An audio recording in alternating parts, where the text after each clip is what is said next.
Hello everyone, welcome to our channel all about BMS. तो हम लोगों ने अनुमान प्रमाण जो है वो स्टार्ट किया था और उसमें जो उसके हेतु, साध्य, उसके बाद पक्ष, व्याप्ति और स्वपक्ष और विपक्ष, यहाँ तक हम लोग कंप्लीट कर चुके थे। अभी इसके आगे देखते हैं। तो जो स्वपक्ष और विपक्ष है ना, मैंने बताया था वो उसके टाइप है। एक्चुअली में उसके टाइप नहीं है, बट अनुमान प्रमाण को समझने के लिए यहाँ पे बताया है स्वपक्ष और विपक्ष। अभी जो नेक्स्ट हम लोग अभी सबसे पहले हम लोग परामर्श देखते हैं। तो परामर्श में इसमें जो मेन है ना वर्ड, वो पक्ष धर्मता है। अभी पक्ष हम लोगों ने देखा था कि वहाँ पे क्या था, पक्ष पर्वत था, और धर्मता को किससे रिलेट किया है, तो हेतु से रिलेट किया है। तो ये दोनों के जो रिलेशन है उसी को हम लोग क्या बोलते हैं, पक्ष धर्मता बोलते हैं। ठीक है, अभी एग्जाम्पल में देखते हैं।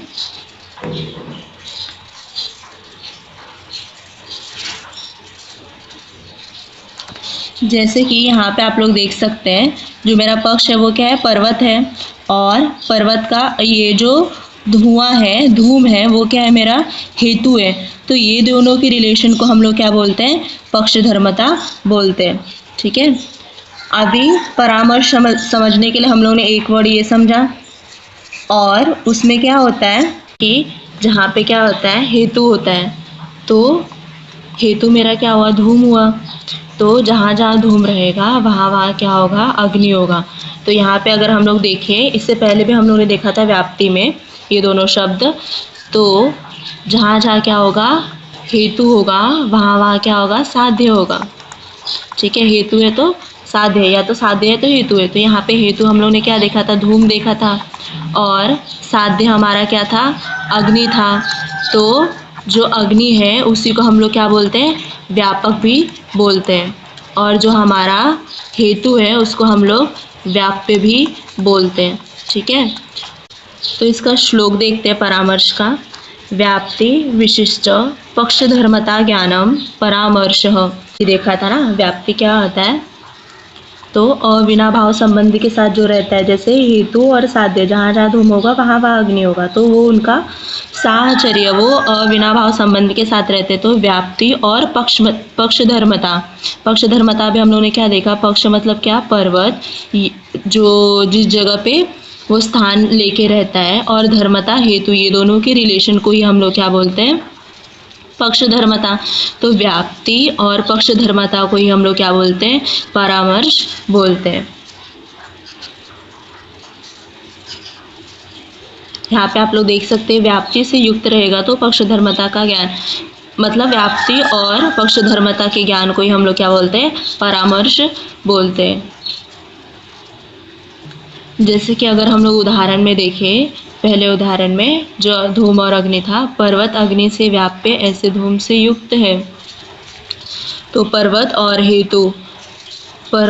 हेतु मतलब कि धूम, वो उनके साहचर्य को हम लोग ने पक्ष धर्मता बोला, और उसमें क्या व्याप्ति आया, तो उसी को हम लोग क्या बोलते हैं, परामर्श बोलते हैं। यहाँ पे आप लोग सिंपली याद रख सकते हैं कि व्याप्ति और पक्ष धर्मता को, ज्ञान को ही क्या बोलते हैं हम लोग, परामर्श बोलते हैं।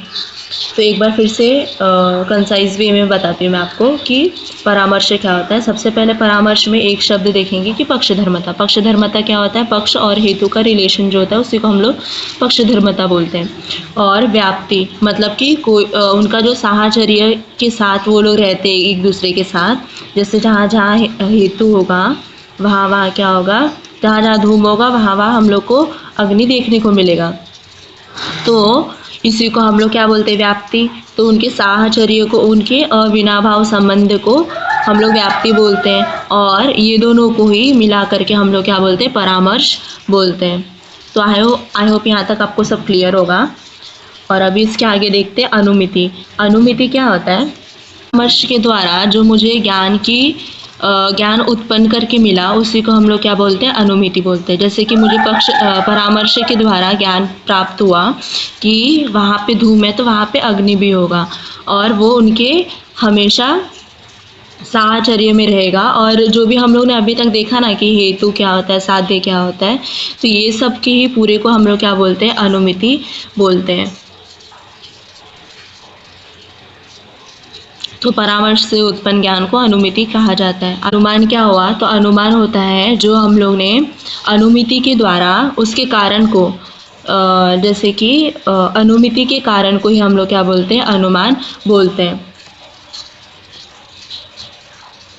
तो यहाँ पे देख सकते हैं जो हम लोग ने सबसे पहले देखा था अनुमान का ज्ञान, अनुमान का डेफिनेशन, उसमें भी था अनुमिति कारण इति अनुमानम।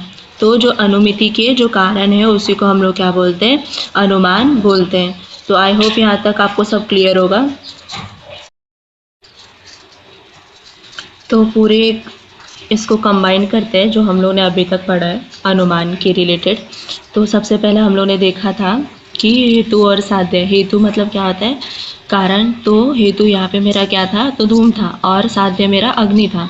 तो ये दोनों को ही मिला के हम लोग क्या बोलते हैं, व्याप्ति बोलते हैं। इनके अविनाभाव संबंध को, इनके साहचर्य को, उसको हम लोग क्या बोलते हैं, व्याप्ति बोलते हैं। और उसके बाद हम लोग ने देखा था पक्ष। फिर उसमें पक्ष स्वपक्ष और विपक्ष, मतलब उसके साथ रह भी सकता है और नहीं भी रह सकता है। फिर पक्ष के बाद हम लोग ने देखा पक्ष धर्मता को, ज्ञान को। तो पक्ष धर्मता में हम लोगों ने क्या देखा कि हेतु और जो मेरा पक्ष है उनके बीच का जो रिलेशन है उसी को हम लोग क्या बोलते हैं, पक्ष धर्मता बोलते हैं। और जब पक्ष धर्मता व्याप्ति के साथ आएगा तो उसी को हम लोग क्या बोलते हैं, परामर्श बोलते हैं। और जो परामर्श से उत्पन्न ज्ञान है उसी को हम लोग क्या बोलते हैं, अनुमिति बोलते हैं। और अनुमिति के कारण को हम लोग क्या बोलते हैं, अनुमान बोलते हैं। तो आई होप यहाँ तक आपको सब क्लियर होगा और समझा होगा कि अनुमान किसको बोलते हैं। अभी इसके आगे जो है नेक्स्ट टॉपिक वो अनुमान के भेद है। तो अलग अलग आचार्यों ने अलग अलग भेद बताया। तो सबसे पहले हम लोग देखेंगे तर्क संग्रह के अनुसार। तो तर्क संग्रह में उन्होंने क्या बताया, दो तरह के भेद बताया अनुमान के। एक तो स्वार्थ अनुमान और परार्थ अनुमान। जो स्वार्थ अनुमान है मतलब स्वार्थ मतलब कि स्वयं या तो स्वतः स्वयं के लिए जो हम लोग को ज्ञान अनुमान है वो समझना है, तो उसी को हम लोग बोलते हैं स्वार्थ अनुमान। इसका श्लोक देखते हैं। तत्र स्वार्थम स्वानुमिति हेतु। तो अपनी अनुमिति का कारण मतलब स्वार्थानुमान है, जो हम लोग ने खुद को समझाने के लिए इतना कुछ देखा, हेतु, साध्य, व्याप्ति, पक्ष, पक्ष धर्मता, परामर्श, फिर उसके बाद अनुमिति देखा। तो जो अनुमिति है, परामर्श के द्वारा ज्ञान उत्पन्न हुआ है मुझे, उसको खुद को समझने के लिए मतलब कि स्वार्था अनुमान। अनुमान स्वयं अपने ही अनुमिति ज्ञान के कारण हो उसे स्वार्थानुमान कहते हैं। यहाँ पे भी वही लाइन है कि खुद, अगर मुझे खुद को स्वयं को खुद समझना है कुछ भी अनुमान के बारे में, तो मेरा क्या हो जाएगा, स्वार्थानुमान हो जाएगा। जैसे कि अगर उदाहरण में देखें, रसोई घर में धूम निकलने पर अग्नि का ज्ञात होता है। तो हम लोग को पता है इतने टाइम से कि रसोई घर में अगर कभी भी अग्नि को जलाया तो उसके साथ क्या होगा, धूम निकलेगा। तो ये मेरा क्या हो गया, स्वार्थानुमान हो जाएगा। और फिर उसके बाद देखिए परार्थानुमान। तो परार्थानुमान में मतलब कि किसी और को समझाने के लिए, जो हमें ज्ञान की प्राप्ति हुई है वो किसी और को समझाने के लिए क्या हो जाएगा, वो परार्थानुमान हो जाएगा। अगर उसका श्लोक देखिए, यत्तु स्वयं धूम आदि अग्नि अनुमानम परम प्रति बोधयतु। मतलब कि जो हम लोग को ज्ञान प्राप्ति हुआ है धूम, अग्नि, ये सब के बारे में, उसको किसी और को बोध करना, मतलब कि बताना है, उनको समझाना है वो अनुमान के बारे में। तो उसी को हम लोग क्या बोलते हैं, परार्था अनुमान बोलते हैं। अभी जो परार्था अनुमान है उसको समझने के लिए टोटल कितने 5 वाक्य बताए, 55 वाक्य बताए। तो जब अनुमान का ज्ञान प्राप्त होने के बाद दूसरे व्यक्ति को समझाने के लिए 55 वाक्य का प्रयोग किया जाए तब उसे परार्थानुमान कहते हैं। अभी जो हम लोग को ज्ञान की प्राप्ति हुई है अनुमान के बारे में, और वो किसी और को बताने के लिए, समझाने के लिए हम लोग क्या करते हैं, 55 वाक्य का उपयोग करते हैं। तो उसमें सबसे पहले क्या है, प्रतिज्ञा, फिर हेतु, उदाहरण, उपनय और निगमन। तो स्टार्ट करते हैं। तो फिर प्रतिज्ञा में अभी हम लोग को, प्रतिज्ञा मतलब क्या होता है, ओथ, मतलब कि किसी भी चीज़ को लेकर के निर्धारित करना। तो साध्य निर्देश प्रतिज्ञा, साध्य को निर्देश करना, उसी को हम लोग क्या बोलते हैं, प्रतिज्ञा कहते हैं। जिस विषय को हम सिद्ध करते हैं उसी को हम लोग प्रतिज्ञा करते हैं। जैसे कि मैंने सिद्ध किया था कि जहाँ जहाँ धूम होगा वहाँ वहाँ अग्नि हुआ, तो वो मैंने सिद्ध कर दिया, तो वो उसी को हम लोग क्या बोलते हैं, प्रतिज्ञा बोलते हैं। ठीक है। और यहाँ पे एक और वर्ड बताया है कि औपचारिक घोषणा, प्रस्थापना और दृढ़ोक्ति, मतलब कि किसी भी चीज़ को घोषणा करना, किसी के बारे में किसी चीज़ को स्थापना करना, या तो कुछ भी फॉर्म निश्चय लेना, तो उसी को हम लोग क्या बोलते हैं, प्रतिज्ञा बोलते हैं। अभी उसके बाद जो हम लोग का नेक्स्ट है वो हेतु है, जो हम लोगों ने पहले भी देखा था कि साध्य के साधनम को हेतु बोलते हैं। मतलब साध्य को सिद्ध करने के लिए हेतु जो है वो आवश्यक होता है और उसके बिना वो सिद्ध नहीं हो सकता है। फिर उसके बाद नेक्स्ट देखें,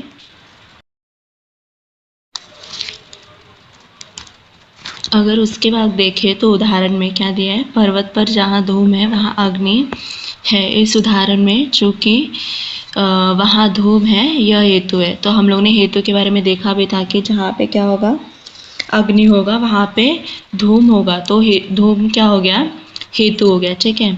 अभी इसमें हेतु जो है दो तरह के बताए हुए हैं, यथार्थ हेतु और अयथार्थ हेतु। यथार्थ हेतु जिसको सिद्ध करने में समर्थ होता है, और ये यथार्थ हेतु क्या होता है कि जिसको हम लोग सिद्ध कर सकते हैं। ठीक है। और यथार्थ हेतु क्या होता है, जिसको हम लोग सिद्ध नहीं कर सकते, मतलब कि वहाँ पे क्या होता है, अभाव होता है। ठीक है। अभी इसके आगे अगर हम लोग देखें, जो थर्ड है वो उदाहरण है। तो अभी उदाहरण मतलब उदाहरण को हम लोग दृष्टांत भी बोलते हैं। मूर्ख और विद्वान मनुष्य है, उनको समझाने के लिए जो हम लोग उपयोग करते हैं उदाहरण वगैरह, उसी को हम लोग क्या बोलते हैं, दृष्टांत बोलते हैं। और ऐसे दृष्टांत लेते हैं जो लोक प्रसिद्ध हो, मतलब कि सबको उसके बारे में ज्ञान हो। जैसे कि रसोई घर में अग्नि के साथ धूम होता है, या और पर्वत, जैसे कि अगर हम लोग एग्जांपल देखें तो सब लोग ने ऑलमोस्ट देखा हुआ है कि अगर रसोई घर में क्या हो, अग्नि लगाते हैं, हम लोग जलाते हैं, तो उसके साथ क्या निकलता है, धूम निकलता है। वैसे ही उससे हम लोग उसको दृष्टांत दे करके समझा सकते हैं कि यहाँ पे अगर हम लोग को पर्वत के ऊपर धूम दिख रहा है तो यहाँ पे क्या होगा, अग्नि होगा। और यहाँ पे सेकेंड एग्जाम्पल क्या है कि इससे पहले मैंने अन्य रोगियों में देखा था कि स्नेहन से अगर अनुपक्षय हुआ तो उसको क्या है, आम बात है। तो ऐसे करके मैं दृष्टांत दे करके उनको बता सकती हूँ कि अगर ये रोगी है, इसको भी स्नेहन से अनुपक्षय हुआ है, तो इसको भी क्या है, आम बात है। फिर उसके बाद नेक्स्ट जो है उपनय है। उपनय मतलब क्या होता है, कंपैरिजन। तो अगर हम लोग कंपेयर करके उनको जैसे कि बताएं कि यहाँ पे भी वैसे ही एग्जाम्पल आपको लेना है कि अगर हम लोग ने रसोई घर में अग्नि को देखा है और तो उसके साथ धूम निकलता है, तो वैसे ही पर्वत पे भी धूम निकल रहा है, तो वहाँ पे क्या है, अग्नि है। और ये कंपेयर किया मैंने यहाँ पे, और यहाँ पे भी सेम एग्जाम्पल है। अगर अन्य रोगियों में क्या होता है, अनुपक्षय से, स्नेहन से अनुपक्षय हुआ तो उनको आम बात है, वैसे ही इस रोगी में भी क्या होगा, स्नेहन से अनुपक्षय हुआ तो आम बात हुआ। तो यहाँ पे मैंने क्या किया, कंपेयर किया। फिर उसके बाद नेक्स्ट जो हमारा है वो निगमन है। तो उसमें निगमन है तो उसमें क्या होता है कि कंक्लूड करना।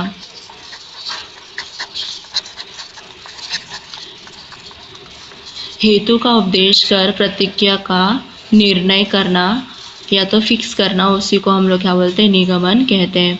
तो हेतु को जो हम लोग ने प्रतिज्ञा लिया था कि यहाँ पे धूम है तो यहाँ पे अग्नि होगा, उसको हम लोग ने निर्धारित किया, निर्णय किया, उसी को हम लोग क्या बोलते हैं, निगमन बोलते हैं, मतलब कंक्लूड किया इनडायरेक्टली। और फिर वैसे ही कि हाँ ये आम बात का रोगी है, इसको स्नेहन से अनुपक्षय हुआ तो उसको कंक्लूड किया, तो उसी को हम लोग क्या बोलते हैं, निगमन बोलते हैं। ये हो गया अपना तर्क संग्रह के अनुसार अनुमान के भेद, स्वार्थानुमान और परार्थानुमान। फिर परार्थानुमान में हम लोगों ने देखा कि पंचावय वाक्य, मतलब उसको समझाने के लिए दूसरों को ये 5 वाक्य देखे। अभी उसके बाद नेक्स्ट जो है न्याय दर्शन के अनुसार अनुमान के भेद है। तो उन्होंने टोटल 3 भेद बताए हैं। कौन कौन से, तो पूर्ववत, शेषवत और सामान्य तो दृष्ट। तो पूर्ववत देखते हैं। सबसे पहले पूर्ववत अनुमान में हम लोग को क्या समझ में आता है, भविष्य का, ये बाद में देखते हैं हम लोग। अभी पूर्ववत अनुमान में क्या होता है कि हम लोग वर्तमान से भविष्य काल में जाते हैं। जो हमारा कारण है उसको देख करके हम लोग भविष्य का अनुमान लगाते हैं, उसी को हम लोग क्या बोलते हैं, पूर्ववत अनुमान बोलते हैं। जैसे कि घने बादलों को देखकर वर्षा होने का अनुमान लगाते हैं। जैसे कि हम लोग ने घने बादल देखा तो हम लोग अनुमान लगा सकते हैं कि भविष्य में, मतलब थोड़ी देर बाद भी, उसको भी हम लोग भविष्य ही बोलते हैं, तो वर्षा हो सकती है। फिर पूर्व रूपों को देखकर व्याधि का अनुमान लगाना, जो हमारे अभी सिम्टम्स दिख रहे हैं उसको देख करके कि इसको आगे चल के ये व्याधि हो सकता है, तो ये भी मेरा क्या हो गया, पूर्ववत अनुमान हो गया। और थर्ड एग्जाम्पल देखिए कि जो ज़्यादा चॉकलेट खाएगा उसका क्या होगा, दांत में कीड़े लगेंगे। तो इससे भी क्या कर रही हूँ मैं, वर्तमान काल से भूतकाल भविष्य काल में जा कर के अनुमान लगा रही हूँ कि ये बहुत ज़्यादा चॉकलेट खाता है तो इसके क्या होंगे, दांत खराब हो जाएंगे। फिर उसके बाद नेक्स्ट जो है शेषवत अनुमान है, उसको ही हम लोग भूतकालीन भी बोलते हैं अकॉर्डिंग टू चरक, ये आगे देखेंगे हम लोग। तो इसमें क्या होता है ना कि हम लोग जो हमारा कार्य है, जो हमारा वर्तमान में हम उसको देख पा रहे हैं, उससे हम लोग भूतकाल में जाए, ठीक है, तो उसी को हम लोग क्या बोलते हैं, शेषवत अनुमान बोलते हैं। जैसे कि एग्जाम्पल देखते हैं, बाढ़ को देखकर भारी वर्षा का अनुमान। अगर कहीं पे बहुत ज़्यादा बाढ़ आया तो हम लोग इससे अनुमान लगा सकते हैं कि पहले बहुत ज़्यादा वर्षा हुई है। फिर व्याधि को देखकर हेतुओं का अनुमान करना, जो अभी उसको व्याधि हो चुका है तो उससे हम लोग अंदाज़ा लगा सकते हैं कि उसको पहले उसने ये चीज़ों का, जैसे कि किसी का लिवर ख़राब हो गया या तो लिवर सिरोसिस हो गया, तो इससे हम लोग अनुमान लगा सकते हैं कि इसने इसके पास्ट में बहुत ज़्यादा अल्कोहल कंजप्शन किया था। फिर उसके बाद नेक्स्ट एग्जांपल देखिए कि किसी को अभी क्या है, लंग डिसीज़ है, तो उससे हम लोग अनुमान लगा सकते हैं कि ये इसकी जो हैबिचुअल है वो बहुत ज़्यादा स्मोकिंग करता था पहले, इसके वजह से अभी इसको क्या है, लंग डिसीज़ है। फिर उसके बाद नेक्स्ट जो है वो सामान्य दृष्टा अनुमान है। तो इसका मतलब क्या होता है कि हम लोग जो वर्तमान काल में ही पता करके और उसके बाद एक कंक्लूजन निकाल देते हैं, उसको ही हम लोग क्या बोलते हैं, सामान्य दृष्टा अनुमान बोलते हैं। कार्य कारण संबंध नहीं होता है, फिर भी वह कुछ वस्तुएं परस्पर जुड़ी रहती है।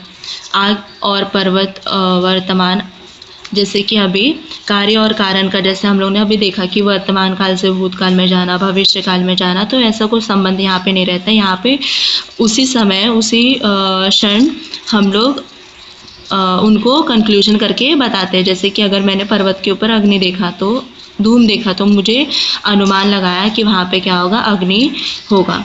फिर उसके बाद अगर एक और उदाहरण देखें तो सृष्टि को देखकर सृष्टिकर्ता का अनुमान करना।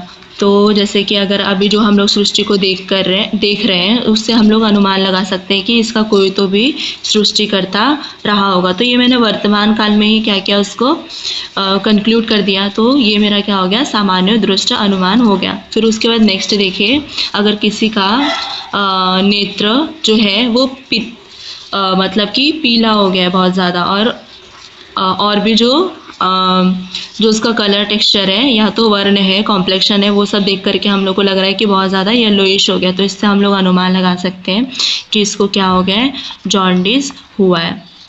ठीक है, तो ये हो गया मेरा सामान्य दृष्टा अनुमान। ये हो गया अभी न्याय दर्शन के अनुसार अनुमान के भेद। अभी चरक के अनुसार देखें तो चरक ने 3 भेद बताए, वर्तमान कालीन अनुमान, भूतकालीन अनुमान और भविष्यकालीन अनुमान। अभी इसको अगर देखें न्याय दर्शन से कंपेयर करके, ये ऑलमोस्ट सेम ही है, बस इसके नाम जो है वो इन्होंने दूसरे दिए और उन्होंने दूसरे दिए। जो न्याय दर्शन है उन्होंने दूसरा नाम दिया है और चरक ने अलग दिया है।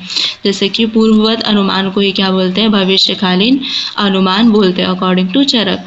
वैसे ही शेषवत अनुमान को ही क्या बोलते हैं हम लोग, भूतकालीन अनुमान बोलते हैं चरक के अनुसार। फिर उसके बाद सामान्य दृष्टा अनुमान को ही क्या बोलते हैं, वर्तमानकालीन अनुमान बोलते हैं चरक के अनुसार। ठीक है, अभी जो अनुमान प्रमाण है चरक के अनुसार देखें तो उन्होंने एक और चीज़ यहाँ पे बताया कि त्रिकालम च अनुमीयते, मतलब हम लोग को तीनों काल का जो है हम लोग अनुमान लगा सकते हैं। तो ये यहाँ पे आपको MCQ ऐसा आ सकता है, यहाँ पे ये किसके अनुसार है अनुमान ऐसा करके, तो इसको इम्पोर्टेंट कर लीजिएगा। और यहाँ पे हम लोग के जो अनुमान के भेद है अलग अलग आचार्यों के अनुसार वो ख़त्म होता है। फिर इसके आगे जो टॉपिक है वो सधेतु है, वो हम लोग नेक्स्ट लेक्चर में देखेंगे। आई होप यहाँ तक आपको सब क्लियर होगा। और अगर वीडियो अच्छी लगी तो चैनल को सब्सक्राइब कीजिए, वीडियो को लाइक कीजिए। Thanks for watching.